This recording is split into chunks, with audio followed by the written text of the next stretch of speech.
শুক্রবার রাতে আর কি। আহ, আমি হচ্ছে আমার ফ্রেন্ডের বাসায় থেকে যাই।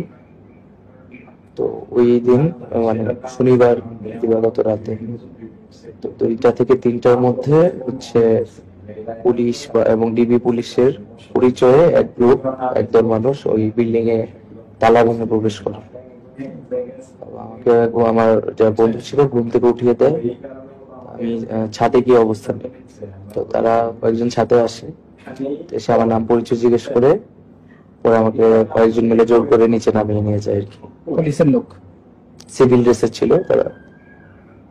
তো আমি নিচে 3-4টা গাড়ি দেখতে পাচ্ছিলাম আর কি, একটা পুলিশের গাড়ি, পুলিশ বা বিজিবির গাড়ি যেটা, আর হচ্ছে মাইক্রো, নর্মাল কার।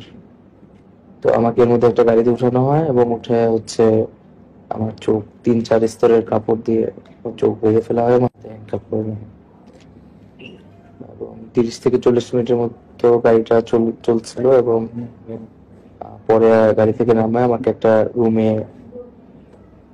রুমে নেওয়া হইলো আর কি। এবং পুরো সময় আমার চোখ বাঁধা ছিল। এবং হচ্ছে আহ, কিছু প্রাথমিক জিজ্ঞাসাবাদ শুরু করলো আন্দোলন সম্পর্কিত, আন্দোলন কিভাবে হচ্ছে, কেন করছি বা এত প্রাণ